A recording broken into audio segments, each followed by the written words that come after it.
अस्सलाम वालेकुम my YouTube family, क्या हाल है। उम्मीद करती हूँ आप सब ठीक होंगे और मैं भी ठीक, घर वाले भी सब ठीक।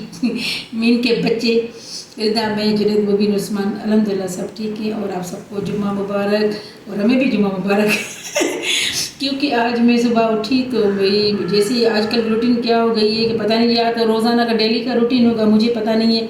क्योंकि मैं 3 महीने से यहाँ आई हुई हूँ तो गैस, जैसे वो गैस पंप चलाते हैं तो गैस चलती रहती है। इस मरतबा कल परसों से क्या हो रहा है कि हमारा चलते चलते गैस पंप हो गया है ख़राब। अब बनवाने के लिए रोज़ाना बोल रही हूँ तो हाँ, आज बनेगा, कल बनेगा, कल बनेगा। आपको पता है कि घर वाले तो इतनी सुस्ती करते हैं बनवाने में, और जिसको पकाना होता है तो उनको मौत आती है। अभी जब भी मैं किचन में जा रही हूँ, गैस की तिलियन जला रही हूँ तो गैस की माचिस पूरे ख़त्म कर दी, गैस नहीं चल रहा। और पता भी नहीं चल रहा है क्योंकि हम यहाँ पर न्यू हैं और यहाँ पर मुझे गैस पंप था तो मुझे पता ही नहीं होता था कि मतलब गैस कब मतलब लोड शेडिंग होती है। मैं नेट से सर्च कर रही थी कि कराची में किन किन इलाकों में कितने बजे नेट मतलब गैस स्लो होती है। फिर मैं अपनी बहन के घर में मैंने फ़ोन किया तो वो कह रही थी हमारे घर में तो शाम 5 से 7 तक गैस स्लो होती है, और हमारे घर में तो भाई सुबह 8 बजे मैं उठी, चाय बनाने के लिए बैठी, कल भी परसों भी तरसों भी तो गैस ख़त्म। गैस नहीं आई 3:30 बजे आज गैस आई, जो मुझे नमाज को भी बहुत ज़्यादा देर हो रही थी, जुम्मा था और गैस भी नहीं थी। बच्चे बैठे हुए थे, मुझे देख रहे थे और मैंने आटा गूंद लिया, घर की सफाइयाँ रिद्दा और मैंने मिलकर साथ कर ली। अब गैस आए तो हम खाना वाना बनाए ना। फिर जल्दी में 3:30 ढाई बजे गैस आई तो मैंने क्या किया, जल्दी से मैंने बच्चों को चाय पराठा बना के दिया। मैंने कहा जब तक तुम लोगों को तसल्ली हो जाए कि हम कुछ खाएंगे, तुम लोगों का पेट तो भरा हुआ। और मुझे बिल्कुल अपनी टेंशन नहीं थी क्योंकि मैं माँ हूँ, बच्चों का पेट भरा रहता है, ऐसे लगता है कि अपनी माँ का पेट भरा हुआ है। तो मैं इनकी वजह से टेंशन में थी। मैंने इनको नाश्ता दे दूँ, रिदा को और मुबीन जुनैद को मैंने नाश्ता दे दिया। और साथ में जी मुबीन अभी तक नहीं उठा, सो रहा है। जुम्मा भी मुबीन ने नहीं पढ़ा, कितनी गुनाह की बात है। मैं उठाती रही जुनैद, मुबीन उठा ही नहीं। फिर मैं फ्रेश होने गई, शावर लिया, फिर मैंने नमाज़ पढ़ी। नमाज़ पढ़ के मैंने तस्बीह वगैरह पढ़ी। दुरूद शरीफ में 1000 मरतबा पढ़ना होता है, जुम्मे के दिन बहुत सवाब होता है। फिर मैंने वो तो दुरूद शरीफ वगैरह पढ़ा। उसके बाद रिदा को बोला, मैंने कहा कल भी मैं ब्लॉग बनाना भूल ही गई थी, पता नहीं कैसे कि मैं काम काज करके 4 बजे सोई थी, रात को 8 बजे उठी और रिदा मैडम ने मुझे उठाया ही नहीं। कह रही नहीं मम्मा आप सो रही थी, मुझे दिल नहीं चाह रहा मैं आपको उठाऊँ। तो रिदा बस बैठी हुई थी और बच्चे बाहर थे, तो इसकी वजह से मैंने कल भी ब्लॉग नहीं बनाया। जब मैं रात को 8 बजे बनाने के लिए बैठी तो नेट चला गया था ना, नेट चला गया। उसके बाद अभी रिदा को बोला, मैंने कहा रिदा फटाफट से मेरा ब्लॉग बना ले, मेरे व्यूज़ कम हो जाएंगे, मेरा चैलेंज भी ख़त्म हो जाएगा। रिदा तो अपना चैलेंज पूरा कर रही है, मेरा ख़त्म हो जाएगा। तब भी आज भी वही कॉपीराइट लग गया। हाँ नहीं रिदा, तुम्हारी नज़र लगे, कॉपीराइट हट जाएगा, हट जाएगा। हट जाता है। मुबीन को पता है अब इसका वो तो copyright करे का। ना। रिदा का ना पता नहीं क्यों मैंने copyright वो के लिए किया मार है रही तो उसमें बोलने हैं कि ना रिकॉर्डिंग पता नहीं सर्चिंग हो रही है अभी तो हाँ, तो जैसे रिदा ने ना वो पता नहीं कोई म्यूजिक लगाया होगा, पता नहीं क्यों रिदा जब भी म्यूजिक लगाती है तो कॉपीराइट क्लेम आ जाता है। अल्लाह करे सही हो जाएगा। कहते हैं कि जब कॉपीराइट क्लेम आए तो उस पर व्यूज़ जैसे मतलब आते हैं, मगर वो काउंटिंग में नहीं आते ना, ये होता है। मतलब तुम्हारी जैसे इसकी अर्न वगैरह बनेगी तो इस पर वो नहीं होगा। फिर भी देखते हैं मुबीन क्या करता है। आज मैं सोच रही थी, मेरे कहा बचपन के दिन कितने अच्छे होते हैं रिदा, बहुत अच्छे होते हैं। बचपन होता है रिदा, तो है ही बच्ची, मगर हमारी तो उम्र गुजर गई। पर ये है कि वो बचपन के दिन, वो बचपन की शरारतें, टेंशन फ्री, सबसे मेन बात होती है टेंशन फ्री। यहाँ पर तो इतनी टेंशन टेंशन टेंशन, बच्चे छोटे हैं तो टेंशन, बच्चे बड़े हो गए तो टेंशन, बच्चों की पढ़ाई का टेंशन। बच्चे छोटे होते हैं तो उनका इधर ना जाए उधर ना जाए, गैस के चूल्हे में न जाए, इधर हाथ ना डाले उधर ना करे, वो टेंशन होती है। थोड़े बड़े होते हैं तो स्कूल की टेंशन होती है, इनको पढ़ाना लिखाना, स्कूल भेजना, ट्यूशन भेजना, मदरसे भेजना। थोड़े बड़े होते हैं तो कॉलेज लाइफ में बच्चा बिगड़ ना जाए, इधर ना जाए उधर ना जाए, बच्ची का ख्याल रखते हैं कि बच्ची अकेली नहीं जाए, इनको छोड़ने जाओ फिर इनको लेने आओ, क्योंकि बहुत ज़्यादा जिम्मेदारियाँ होती हैं। उसके बाद जब बच्ची बड़ी हो जाती है तो इसकी शादी की टेंशन हो जाती है, लड़के बड़े हो जाते हैं तो इनको यूनिवर्सिटी की टेंशन हो जाती है कि इनको आगे भेजना है, इनको पढ़ाना है, इनको तरबियत देनी है। जैसे बच्चे माशाल्लाह बड़े होते हैं, ग्रोथ करते हैं, तो ज़ाहिर है हर बच्चा आउट ऑफ कंट्रोल हो जाता है। वो समझता है कि हम सही हैं बाकी सब गलत है। मगर ये बच्चों की थिंकिंग होती है कि भाई हाँ बच्चे सही होते हैं, कहीं मतलब माँ बाप गलत नहीं होते, माँ बाप तजर्बे के साथ चलते हैं। चलो बच्चे मेरे ना फरमान नहीं है, मगर बच्चे अपनी चलाते हैं तो मतलब ये कि चिढ़ आती है, कभी गुस्सा आता है, कभी बंदे को अच्छा लगता है, कभी नहीं लगता है। तो बच्चे कहते हैं मम्मा हमें इतना, क्योंकि बच्चे सारा दिन आपको पता है कि ब्लॉग में भी आप देखते हैं कि घर में बैठे होते हैं, मगर मैं एक जनरली बात कर रही हूँ कि बहुत ज़्यादा टेंशन होती है कि मतलब ये है कि बच्चों की तरबियत करना, बच्चों को आगे बढ़ाना, केयरलेस वाली ज़िंदगी जो होती है ना, वो बचपन की होती है, लापरवाही वाली। मैंने तो इतना अपने बचपन में इंजॉय किया है, आज मुझे बचपन सच्ची में बहुत हृदय याद आया कि हृदय से आज मैं सारा दिन बातें कर रही थी। मैंने कहा वो ना मुझे नाश्ता बनाने की हमें टेंशन होती थी, ना पकाने की टेंशन होती थी। जैसे वो आज मैं परसों सालमा आई थी, वो गाने पे डांस कर रही, चाचू परेशान बैठे, वो डांस कर रही है। इनके सालमा के अबू परेशान बैठे तो मुझसे बातें करे थे सालमा अपने डांस में। तो वो इकबाल यही बोल रहा था कि भाभी ये देखें बच्चे कितने लापरवाह होते थे। उस टाइम से लेकर मुझे अपना बचपन याद आ रहा है। जैसे आज मैं बच्चों को भाग भाग कर खाना देती हूँ, खाना ले लो, खाना खाओ, ये करो वो करो। इस तरह वो जैसे माँ करती है हमारे साथ, तो हमें परवाही नहीं थी क्या पकड़ा है क्या नहीं पकड़ा, खाया लमलेट सो गई, खेला, बस खेलने की टेंशन खेलने की टेंशन थी, इसको बुलाना उसको बुलाना, इस फ्रेंड को बुलाना उस फ्रेंड को बुलाना। ये बहुत अच्छा लगता था। पढ़ाई में हम बहुत होशियार थे, स्कूल में हम बहुत होशियार थे, कॉलेज में हम बहुत होशियार थे। पढ़ाई में तो हम बहुत ही ज़्यादा माशाल्लाह, जैसे वो दिल लगता था हमारा पढ़ाई में। आजकल के बच्चों को जैसे पढ़ाना पड़ता है, वरना हमारे माँ बाप ने हमें स्कूल में दाखिल किया, अल्लाह अल्लाह खैर सलाह।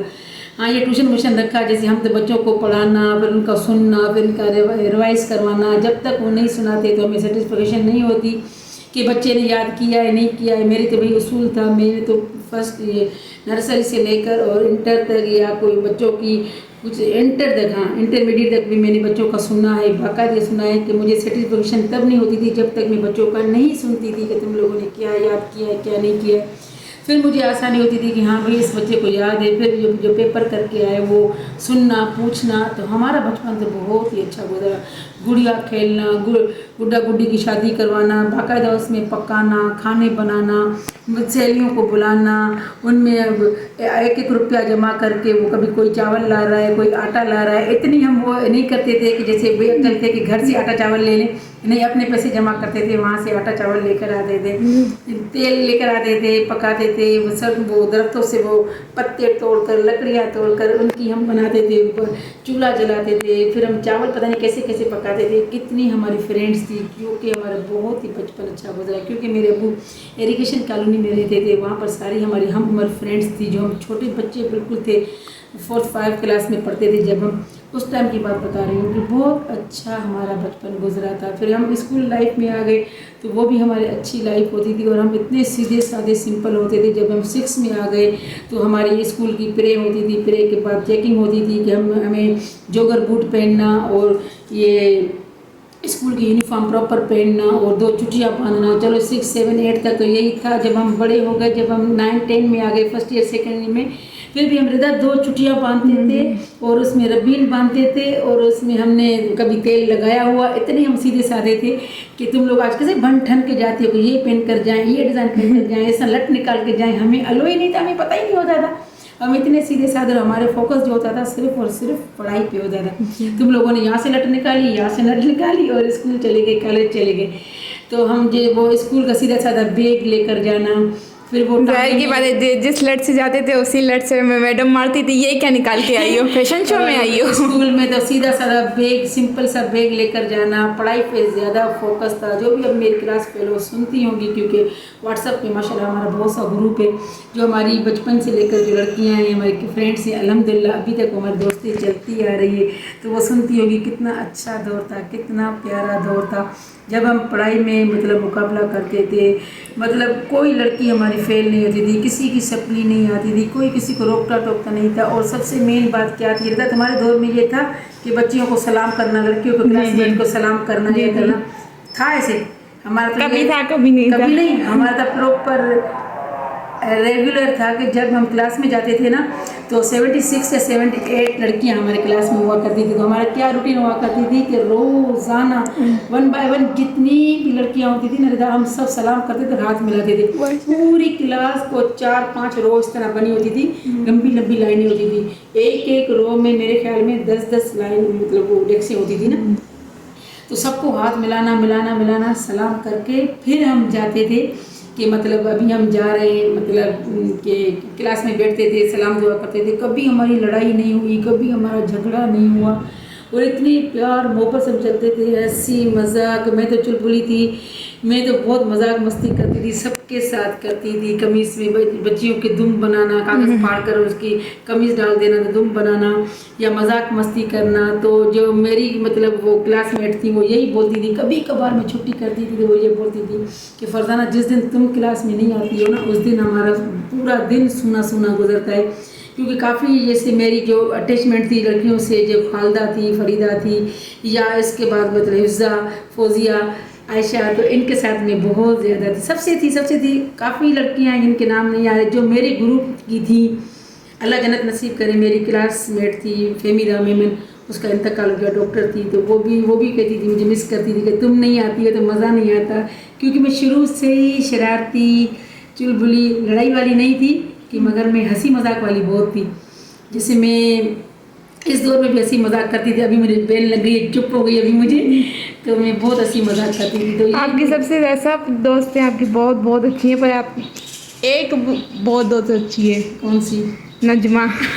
नजमा आंटी। नजमा आंटी, हाँ, नजमा और शबनम। नजमा आंटी बोलो ना। हाँ, नजमा आंटी, शबनम आंटी और आयशा आंटी, बस वो उनसे दूसरों से इतनी बातें नहीं होती, पर ये तीनों बहुत ज़्यादा बेस्ट है। अच्छा, तो क्या कहते हैं, रिदा कह रही है कि आपकी मतलब ये कि आपकी ये दोस्तें बहुत मजाक करती है कि हमें अब भी जैसे वो अपने ग्रुप में बातें करते हैं तो बहुत मजाक मस्ती से करती है। रिदा सुनती है, बहुत इंजॉय करती है कि आप लोग बहुत अच्छी हैं, बहुत करती हो।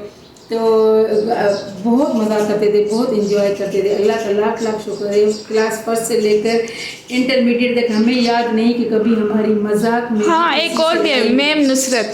मैम नुसरत, अच्छा। क्योंकि वो मेरी मैम है। क्योंकि मैंने रिदा को काफ़ी अपनी फ्रेंड्स से मतलब मिलवाया हुआ है, या जैसे व्हाट्सएप पे बातें होती रहती है तो रिदा सुनती रहती थी, कहती मम्मा आपकी कितनी दोस्ती है। क्योंकि जिससे मैंने दोस्ती रखी है तो मैंने निभाई हुई है दोस्ती। ये बात है कि अभी तक मैं क्या मतलब सब जितनी भी हमारे आल टू आल फ्रेंड्स हैं बहुत प्यारी है, बहुत अच्छी है, बहुत लविंग है, बहुत केयरिंग है। अभी तक मुझे मिस करती है, याद करती है। थोड़ा सा मुझे मेरा व्लॉग देखती हैं तो वो अपसेट हो जाती है। जब मैं तो परेशान होती हूँ, अपसेट होती है तो उसी टाइम मुझे फ़ोन करती हैं और मुझे प्यार करती हैं, मुझे याद करती हैं। Love you my all friend, love you. क्योंकि मुझे अपनी फ्रेंड्स बहुत प्यारी हैं, इससे ज़्यादा प्यारी है। अभी मैं उनको मिस कर रही हूँ। आज बचपन को बहुत याद कर रही थी, बचपन की हज़ारों करोड़ों लाखों ढेरों इतनी बातें हैं, इतनी बातें हैं कि मैं जितना याद करूँ उतना कम। तुम लोगों का बचपन क्या गुजरा? घर में ही गुजरा, बाउंड, स्कूल, ट्यूशन, मदरसा, घर में ही साइकिलिंग करना, घर में ही खेलना, घर में ही क्रॉलिंग करना, घर में ही गुड़िया गुड़ी खेलना, आवाज़ नहीं करो। बस एक काम बड़ा मशहूर हम लोगों ने किया है, पूरी बिल्डिंग जमा करके एक एक के गेट बजाते थे। हाँ, बेल बजाते थे। हाँ, रिदा वालों का ये था कि मतलब शाम होती थी, दोपहर होती थी, नहीं, रात को जैसे लाइट चली जाती थी ना 8 बजे, तो फिर हम लोग ये सारी जितनी भी इनकी लड़कियां लड़के सब मिलकर रहना पूरे बिल्डिंग के। एक घर का वो ना डोल बेल बजाना, दरवाजा खटखटाना, फिर उनकी गालियां खाना। इन्होंने ये किया, हमने सबसे ज्यादा अंबर आंटी को तंग किया। अगर वो लोग देख भी रही हैं कि मैं अंबर आंटी बोलेगी रिदा तुमने मुझे, रिदा ने क्या, इफ्जा ने किया, केसर ने किया है, फरदीन ने, जुनैद मुबीन ने किया, उस्मान ने, उस्मान 1 साल का था, बिल्कुल छोटा था। सबने किया, सबने जो हमारे ग्रुप वाले हैं सबने किए। बहुत मज़ा किया। आज अपनी बचपन की और जवानी की सारी बातें बता रही, रिदा वालों के बचपन की बातें बता रही हूँ। स्टेप बाय स्टेप सारी थोड़ी थोड़ी टॉपिक निकालूंगी और बातें बताऊंगी। हमारा तो बचपन रिदा बहुत ही अच्छा गुजरा। स्कूल जाते थे हम, टांगे में जाते थे ना, तो टांगे में इतने शौक से जाते थे जैसे हम ना मर्सिडीज में जा रहे हैं। टांगे में कभी बीच में बारी मिलती थी, कभी साइड में मिलने की बारी मिलती थी। और इतना जो टीचरें साथ जाती थी, टीचरों की वजह से जिस टीचर से हम कांपते थे, डरते थे, टांगे में उसी की टीचर की हम गोद में बैठ जाते थे क्योंकि जगह नहीं होती थी। तो टांगे वाला कितना लेता था? 5 रुपये, फिर कर दिए 15। जब 20 रुपये कर दिए तो मेरे बाबू क्या बोलते थे कि भाई इसने इतने पैसे बढ़ा दिए, इतनी महंगाई हो गई है। तो 20 रुपये टांगे वाला पूरा महीने के लेता था। आज तो देखो 3-3 हज़ार वैन वाला यहाँ से लेकर से रोड पार करवाने के ले रहा है। वो दौर अच्छा था, बहुत अच्छा दौर था। हमारा बचपन बहुत ही अच्छा था। तो इसी पे ही मतलब मैं ख़त्म करूँगी और ये बोलूँगी कि मेरे बचपन के दिन कितने अच्छे थे दिन, मेरे बचपन के दिन आज बेटे बेटाए क्यों याद आ गए। मेरे पिछड़ों को मुझसे मिला दे कोई, मेरा बचपन किसी मोल ला दे कोई, मेरे दुल्हन के दिन इसके साथ करूँगी। अल्लाह हाफिज़। और मुझे कमेंट्स बॉक्स में बताइएगा कि मेरा ये गीत आपको सुरीला कैसा लगा। जैसा भी लगा मैंने दिल से गाया, अपने दोस्तों के लिए गाया, जितनी भी दोस्तें मेरी सुन रही हैं, I love you, I love you, I love you.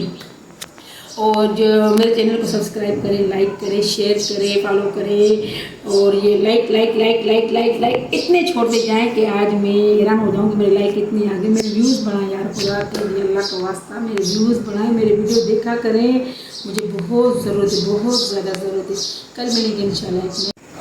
कल मिलेंगे इंशाल्लाह एक नए व्लॉग के साथ। तब तक मुझे दीजिए इजाज़त। अल्लाह हाफिज़।